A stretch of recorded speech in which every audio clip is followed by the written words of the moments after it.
혹시 발표 시작하기 전에 하나 좀 궁금한 게 있는데요. 여기 혹시 한 몇 학년 정도 되실까요? 한 3, 4학년 졸업생 한번 손 들어볼까요?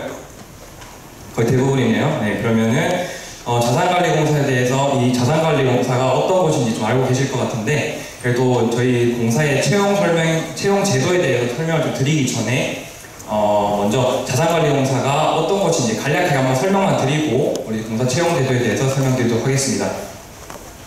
먼저 한국자산관리공사는 이름이 좀 길잖아요. 영어로는 Korea Asset Management Corporation이라고 해가지고 약자로 캠코라고 쓰고 있고요.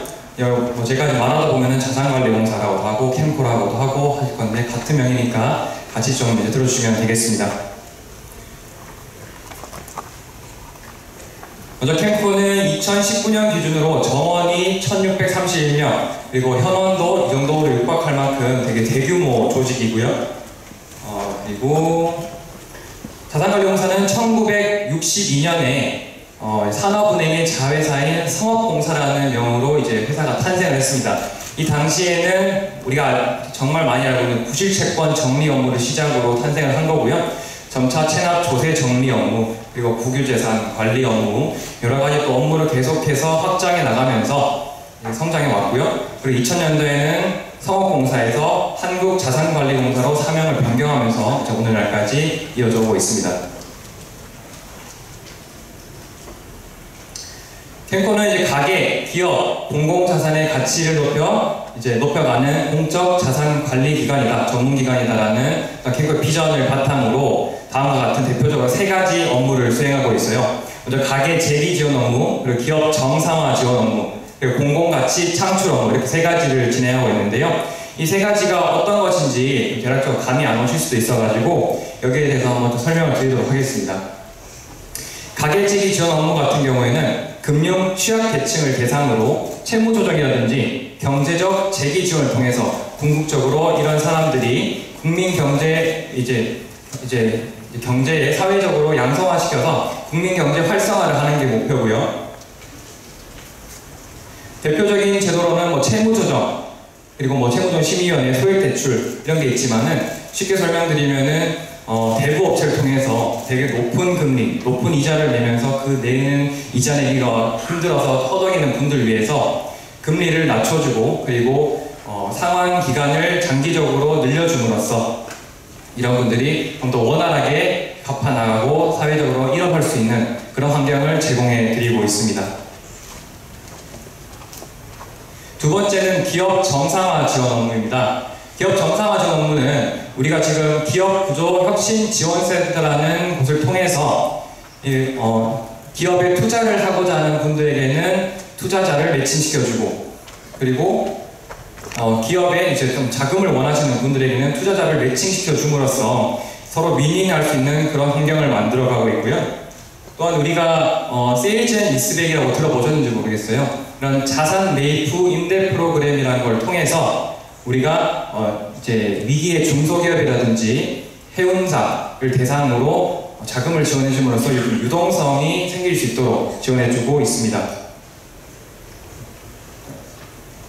다음은 공공가치 창출 부분입니다.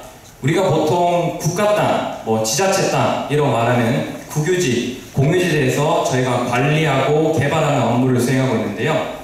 보통 이 국가 땅이라고 하면 사람들이 잘 모르고 먼저 쓰면 내 땅이다 이렇게 생각하시는 분들이 많아요.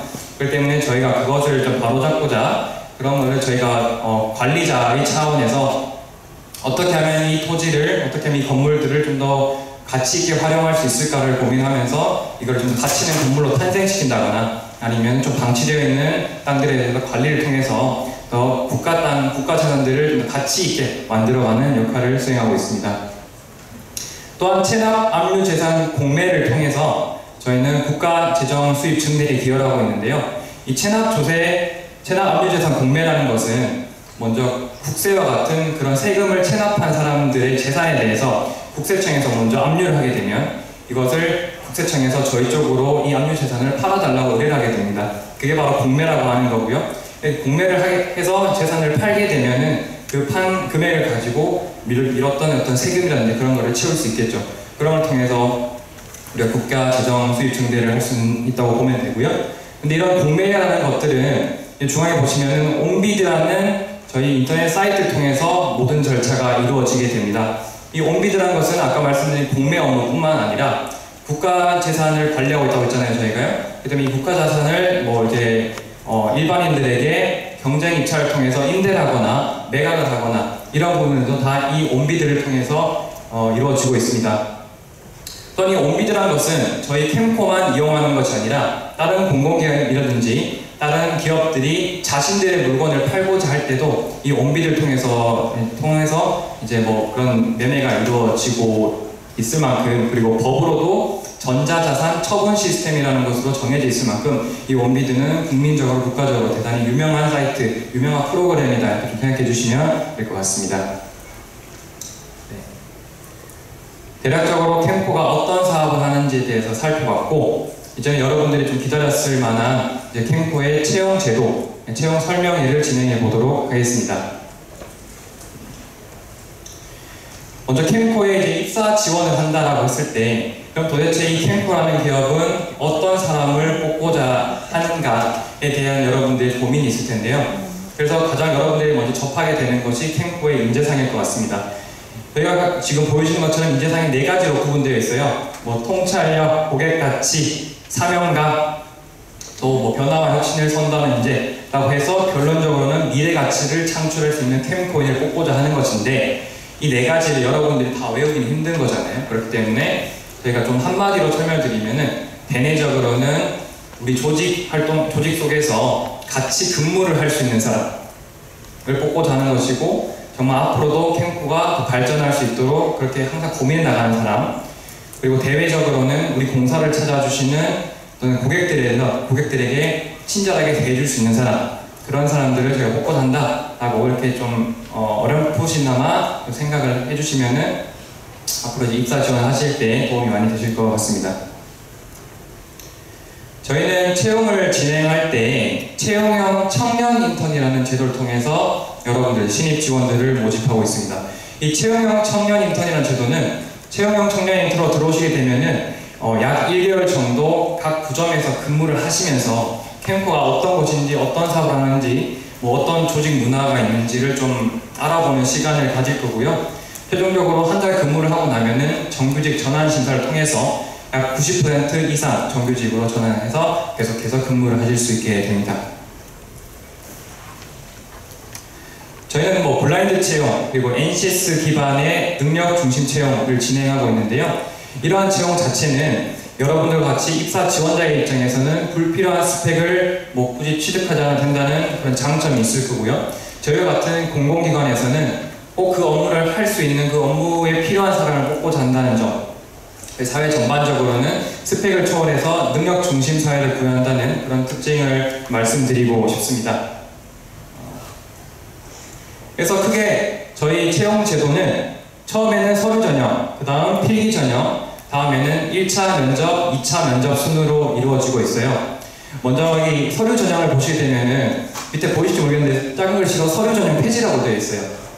이 폐지란 말은 여러분들에게 뭐 여러분들이 서류를 안 써도 되느냐, 자기소개서를 입사 지원서 안 써도 되느냐, 그런 것은 아니고, 여러분들이 성실하게 작성을 하셨으면 모두에게 필기 전형의 기회를 드리고 있다는 점이에요. 대신에 이 불성실하게 작성했다는 기준은 여러분들이 각각의 질문들에 대해서 뭐 중복 문항을 썼다거나, 아니면 너무 웃음이 많아서 키읔으로 도배를 한다거나, 아니면은 노래를 너무 좋아해서 노래 가사를 쓰는 분들도 계세요. 그런 분들만 거르고 여러분들이 정말 충실하게 글자 수에 맞게 잘 작성해 주셨다면 성실하게 작성한 걸로 저희가 판단을 해서 필기 전형의 기회를 드리고 있는데, 단 한 가지 주의할 점은 저희가 뭐 다른 크게 여러분들이 입사 지원하는 데 있어서 그 제한하는 사항은 없어요. 하지만은 여러분들처럼 대졸 수준으로 저희 캠코에 지원을 하신다면은 한국사 능력 검정 시험 2급 이상, 2급이나 1급을 취득을 미리 해주셔야, 그게 최소한 저희 지원 자격이기 때문에 미리 준비를 해주셔야 되는 부분입니다. 다음 서류를 다음에 필기 전형을 마치게 되면은 이제 전공 시험을 치르게 되는데요. 크게 뭐 경영, 경제, 법, 건축, 전산 이 5가지 중에 하나를 선택해서 보시게 되고, 다음 전형에서는 이제 1차 면접으로 1박 2일 합숙 면접이 진행되고, 2차 면접으로는 임원지 면접이 진행되게 됩니다. 서류 전형에서는 보통 밑에 예시를 보시면은 뭐 지원 분야에 관심을 가지게 된 건 무엇이냐 이런 식으로 쭉쭉쭉 진행이 돼요. 근데 막 크게 앞으로도 하반기가 진행이 되겠지만, 하반기 청이 진행되겠지만 큰 틀에서 변함이 없는 것은 여러분들이 어떻게 캠코에 대해서 관심을 가지게 되었는지, 그러면 캠코에 들어오기 위해서 어떤 노력을 했는지, 그리고 만약 여러분들이 어떤 조직 활동, 뭐 대외 활동이 됐든 무슨 활동이 됐든 그런 조직 구성원들 간의 활동 속에서 여러분들이 어떤 뭐 갈등 상황이 있었는데 어떻게 잘 풀어나갔는지, 그런 조직 파악 능력을 뭐 물어보는 그런 질문들로 구성될 것 같아요. 다음 필기 전형은 말씀드린 뭐 경력, 경제법, 건축, 전산 이런 식으로 여러분들이 선택을 하나 해서 진행하실 수 있을 거고, 다음으로 여러분들이 필기 전형을 통과하게 되면은 1박 2일 합숙 면접으로 진행이 될 텐데, 저희가 1박 2일 합숙 면접이다 보니까 되게 다양한 프로그램이 준비되어 있어요. PT 면접, 심층 면접, 그룹 토론, 그리고 뭐 또 같이 좀 쉬어가는 레크리에이션 시간, 그런 것도 준비되어 있어서 여러분들이 뭐 부담 없이 진행을 하실 수 있는 부분이고요. PT 면접에서는 제시된 자료에 대해서 여러분들이 직접 분석해보고 그리고 PPT를 만들어서 발표를 하게 될 거고요. 나머지 심층 면접도 미리 주제를 드리면 거기에 대해서 여러분들 생각을 써서 이제 면접관 앞에서 발표하는 시간 진행이 될 겁니다. 그리고 왼쪽에 보시면 여기 직업 기초 능력 시험이라고 나와 있어요. 이건 여러분들이 흔히들 알고 계시는 NCS 시험, 뭐 사기업으로 말하면 인적성 시험이 될 거고요. 그런 것들이 진행이 되는데, 이 직업 기초 능력 시험은 1박 2일 합숙 면접의 마지막 과정에서 시행된다는 점 여러분이 좀 숙지를 해주셨으면 좋겠어요. 필기 전형에서는 전공 시험만 치르고 있다 이렇게 생각해 주시면 되겠고, 마지막 임원 면접에서는 여러분들이 작성해 주신 입사 지원서를 기반으로 해서 인성 면접이라고 생각해 주시면 됩니다. 이제 제가 지금 쭉 설명드렸는데 캠코가 되게 하는 일도 많고 아직까지 뭐 감이 안 온다고 생각하시는 분들도 계실 것 같아요. 하지만 저희가 그렇기 때문에 뭐 저희 홈페이지라든지 여러 블로그 이런, 또한 뭐 캠코 웹진이라는 저희 자체 잡지가 있어요. 그런 걸 통해서 우리 캠코가 어떤 사업을 수행하는지, 각 사업 부서에서 하루 일과는 어떻게 진행되는지, 구성원은 어떻게 되어 있는지, 각 구성원들이 어떻게 생각하고 있는지, 그런 부분들에 대해서 좀 연재를 해놓고 여러분들이 쉽게 좀 이해할 수 있도록 많이 설명해 놓은 글이 많기 때문에 다음과 같이 뭐 홈페이지라든지 블로그 그리고 캠코 웹진이라는 걸 좀 참고해 주시면 도움이 많이 될 거라 생각하고요. 구체적으로 전형 준비 과정을 좀 살펴보면, 서류 전형에서는 여러분들이 좀 하고자 하는, 여러분들이 지원하고자 하는 직무와 연결시켜서 작성을 좀 해주셔야 되고, 그리고 중요한 거는 1년사라는 입장에서 여러분들이 쓰셔야 된다는 거예요. 저희가 서류 전형이 실질적으로 폐지가 돼서 성실 작성자에 한해서 성실 작성자면 누구나 필기 전형 기회를 드리고 있긴 하지만은, 여러분들이 쓰신 자소서는 여러분들이 이제 실은 모든 면접 과정에서 다 따라다니게 됩니다. 그렇기 때문에 여러분들이 성실 작성자라고 하더라도 여러분들이 이제 입사 지원서를 자기가 어떻게 썼는지를 모른다거나, 정말 뭐 면접관들이 읽기 어렵게 써놨다고 하면은 그건 면접관들이 봤을 때도 너무 어려워서 여러분들께 뭐 질문을 못 드릴 수도 있을 것이고, 여러분들이 입사 지원서 내용을 숙지를 제대로 못하고 있다면은 면접관들이 물어봤을 때도 여러분 대답을 못하는 경우가 발생할 거예요. 그렇기 때문에 아무리 서류 전형이 크게 중요하지 않은, 옛날만큼 중요하지 않다고 하더라도 여러분 신경 써서 작성을 해주셔야 된다는 점을 좀 유념해 주시기 바랍니다. 다음 필기 전형 같은 경우에는 좀 미리미리 준비를 해주시는 게 좋아요. 뭐 문제 수준에 대해서 물어보시는 분들이 되게 많은데, 사실 여러분들이 좀 너무 쉽게 공부한다고 생각하면은 좀 필기 전형에서 피보는 경우가 많습니다. 아무래도 공부를 많이 하고 오시는 분들이 대거 들어오기 때문에 여러분들도 이런 전공 시험 관련해서는 좀 정말 마음을 다잡고 좀 해주셨으면 좋겠고요. 이때 NCS 시험은 아까 1박 2일 합숙면접 마지막 과정이 시행된다고 말씀드렸었는데, 이 NCS 시험 같은 경우는 저도 쳐봤지만은 아무래도 시간에 쫓기고 많은 문제를 풀어야 되기 때문에 여러분들도 되게 당황하는 경우가 많을 거예요. 해보신 분들도 계시겠지만, 하지만 여기서 여러분들이 좀 마음가짐을 다잡아줘야 될 거는, 여러분들만 어려운 게 아니고 여러분들만 되게 뭐 촉박한 게 아니에요. 모두가 촉박한 그런 시험이기 때문에 좀 마인드 컨트롤을 잘 해가지고 여러분들이 꼭 실수하지 않고 좀 좋은 점수를 받으실 수 있으면 좋겠습니다. 그리고 합숙 면접에서는 저희가 PT 면접을 뭐 진행하든 여러 가지 면접 진행 과정에서 과연 이 지원자가 얼마나 우리 공사에 대해서 잘 알고 있는지에 대한 그런 질문들이 많이 나올 거예요. 그렇기 때문에 여러분들이 면접을 못 치게 된다면 자산관리공사가 무엇을 하는 곳인지 이런 것들을 잘 알아야 되기 때문에 공사에 대한 파악은 기본적으로 잘 해주셔야 되고요. 또 어느 면접이나 똑같겠지만 여러분들의 생각을 잘 표현하는 게 좋습니다.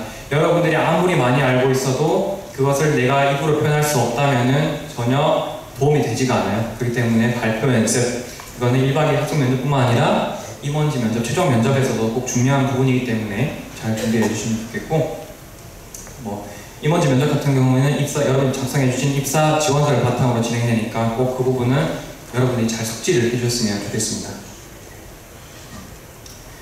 다음으로 이제 여러분들보다 먼저 들어오신 선배님들의 어떤 입사 수기를 좀 보면은 서류 전형에서는 이런 동아리 활동 같은 것들을 적되 구체적으로 내가 어떤 걸 했는지, 이걸 통해서 어떤 걸 배울 수 있었는지 그런 부분들을 좀 적어주셔서 여러분들의 강점을 좀 표현해 주시면 좋겠고요. 필기 전형에서는 전공 공부를 충실히 했다고 합니다. 여러분들이 필기 전형을 통과하지 못하면은 아무리 면접을 잘 보는 능력을 가지고 있다고 해도 면접을 보실 수 없잖아요. 그렇기 때문에 전공 공부는 정말 충실하게 진행을 해주셔야 되고, 면접 전형에서는 제가 말씀드린 것처럼 공사의 어떤 사업이라든지 그런 비전들에 대해서 충분히 이해를 하시고 면접 전형에 임해 주시면 되겠습니다. 네, 대충 내용은 끝났고요.